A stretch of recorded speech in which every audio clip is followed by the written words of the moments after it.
Hey guys, it's Wexdarn here and welcome to another one-part LP.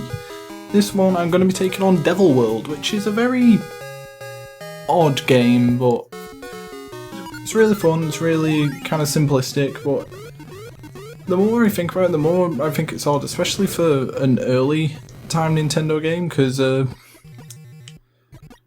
basically what you have to do is, your main objective is to collect all the dots on the screen.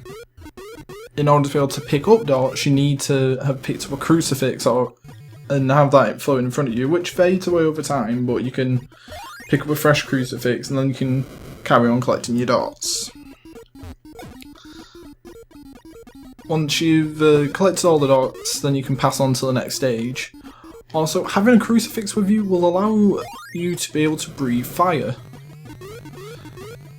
out of this little guy here called Tamagon.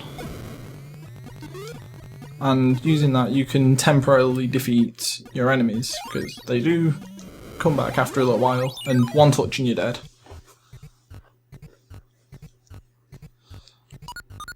See, and then we hatch back out of our egg and we just carry on the level. But this game always struck me as weird because, like, Nintendo's always had this thing, like, I believe especially so in the early days, of trying to, you know, get rid of the religious context and stuff, but here we're running around with crucifixes being our power-ups, our main enemy here being the devil, and well, you'll see some more religious iconography later, but yeah, the main gimmick for this game is you've got the devil at the top of the screen, who is constantly moving the walls to the stadium in random directions, and if you get caught between the wall and the moving wall, then you're dead. So you've got to keep an eye on that. Just grab a fresh crucifix, and I think this is the last collection of dots.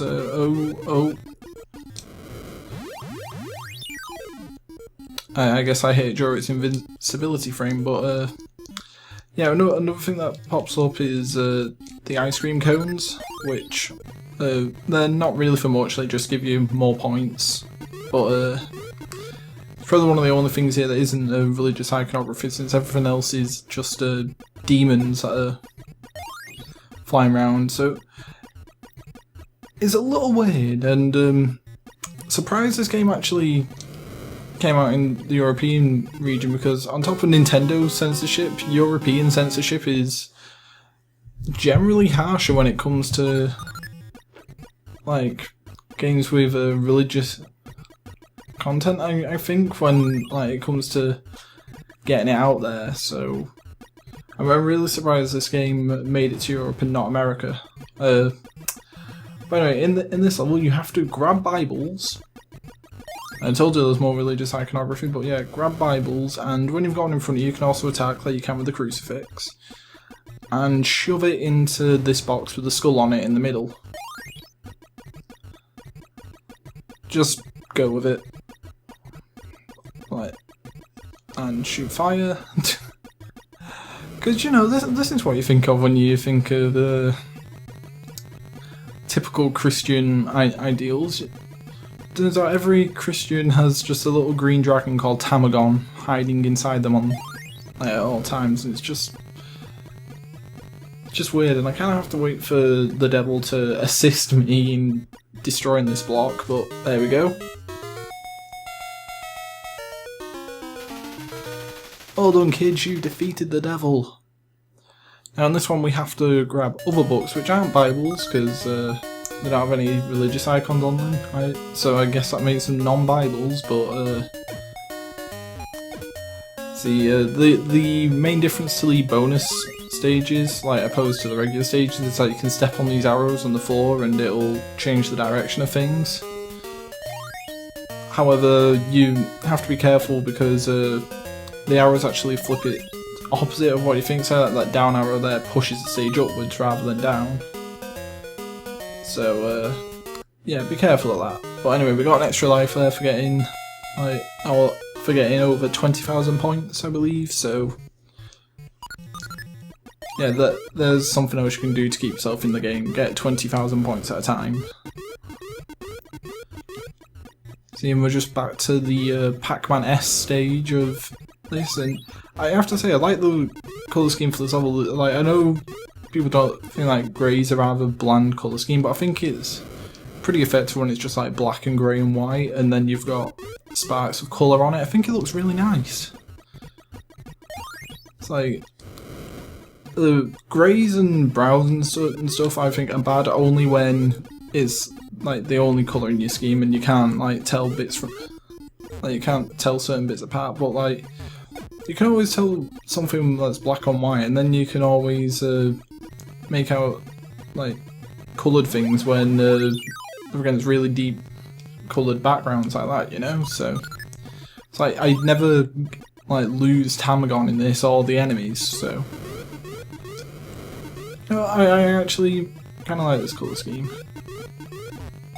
And wow, I can talk for ages about minor things in games, can't I? I'm just kind of screwed here. Oh, come on, devil, help me out. Oh, you could have killed me there. Thanks, Satan.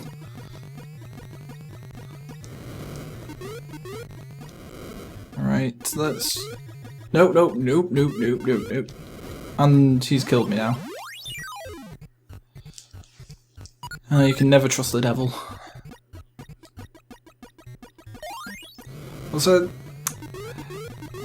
I'm glad I actually went out of my way to actually get this, because the only way I actually knew about this was in the Smash Bros series, and without that I wouldn't know this, and I actually really enjoy this game, even if it is like really simplistic and pretty strange. So, just saying it, I actually enjoy my time spent with this series, and I'm actually pretty good at it in my opinion. Like, unlike the Donkey Kong games, I've actually managed to do it pretty well. I mean, I have died a couple of times, but I've not game overed yet, so holding out strong. Just gotta grab some Bibles to help me. Right, come on. Alright, now I'm not quite sure what the skull box is meant to represent. Like, am I trying to resurrect someone who's been put in a grave? Am I like trying to hold the devil's powers back? And that was stupid. I should have gone left rather than right. But and you'll see that there's a new enemy on screen there, that blue and red thing. They don't really act that different to the pink ones. They're still, you know, your regular standard enemies. Like, I think they might be slightly faster than them, and I think they can like activate invincibility frames randomly sometimes, but other than that I think they're pretty much the same. It's like I'm still able to hit the guy then, so just shove this in the box. And this game's got such happy music for a showdown with Satan in every single level, so like, it's so weird, but I love it. You know, it's pretty beautiful.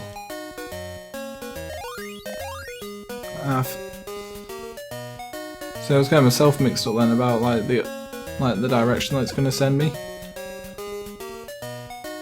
If you're actually smart about it, you can actually, you know, manipulate the game to bring the books to you, but I was more going for the brute force, just charge into the books approach, so, you know, it seemed to work out well. I got myself another life. And again, to talk about the colour scheme, I actually really like the shade of blue. Like, the NES actually had a really nice collection of blues. I like the shade in there, okay? Don't judge me. Right, there we go. Try and get more ice cream, damn it.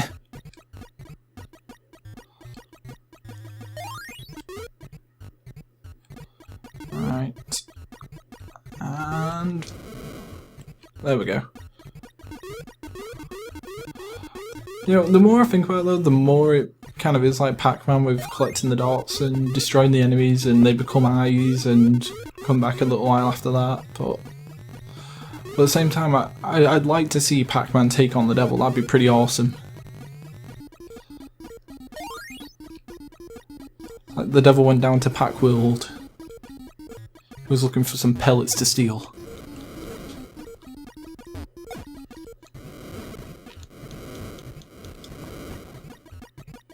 The boy said my name's Waka Waka Waka Waka Waka Waka Waka Waka.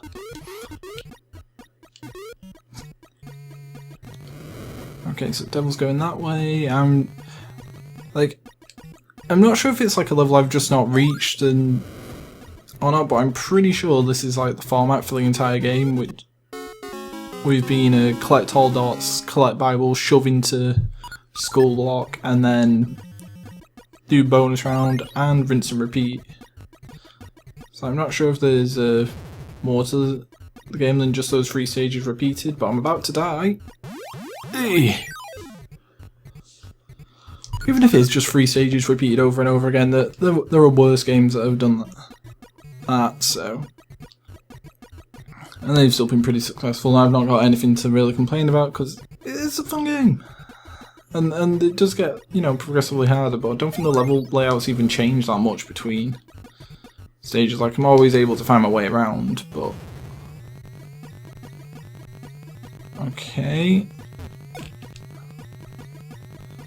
Just give me the Bible.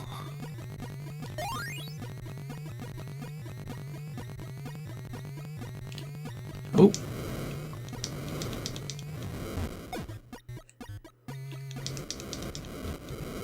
Yeah, I think he takes more hits than the other guy quite clearly, but other than that there isn't much difference. Give me the other Bible and I can shove it right in there. Goodbye, devil.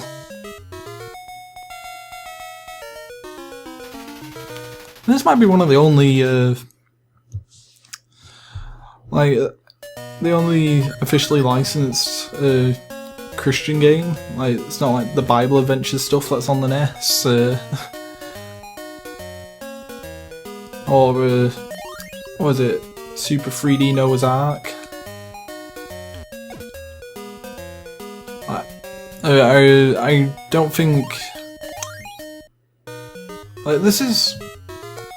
It's just one of the series, and like, I'm really surprised this like didn't get a sequel or anything, because it's got fun gameplay aspects, and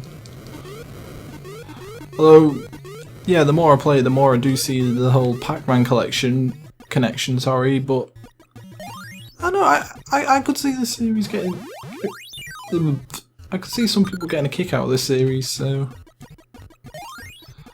But maybe it is the religious iconography that scared people off from making another one, so... No.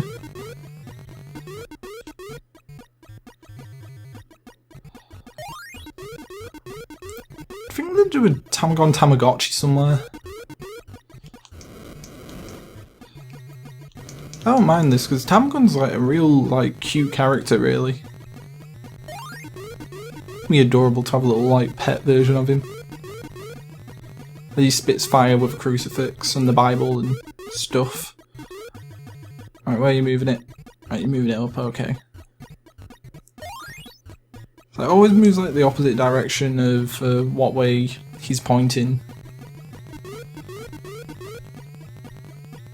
So I'm not sure if that's a bug or a feature to, like, you know, try and confuse players, but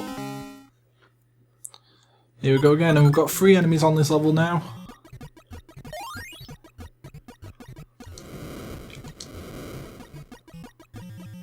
We'll get around there, shove that in. Oh, he's really guarding that box this round.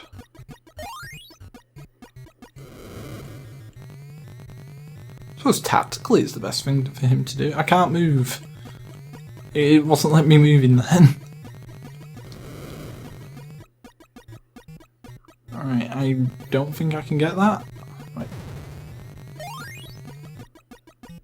3 down. And I need to get to the bottom right.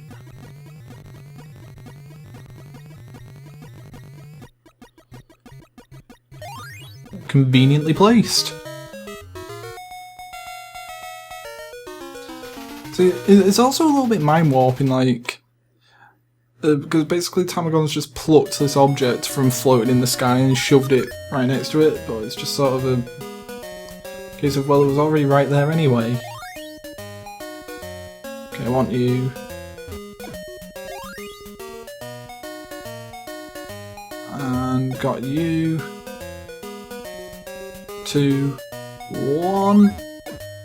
Got that one in time. Move on to the next round. Round 5, but if you get to round 5 and it's not really changed, I guess the formula really doesn't change for the game, but we're back to the colour scheme I really liked, so that's pretty good.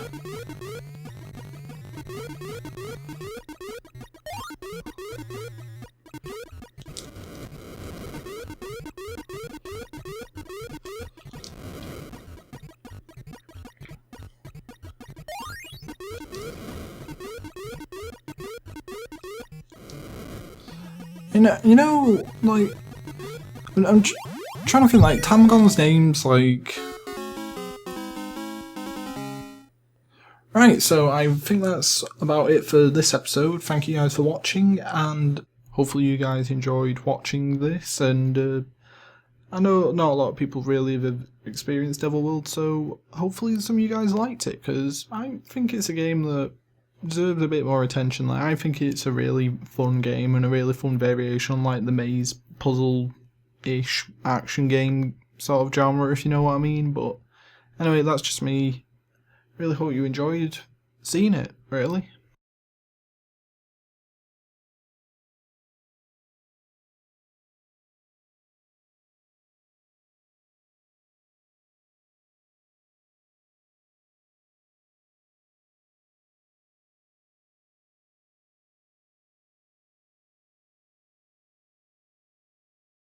See you guys later. Have a good day.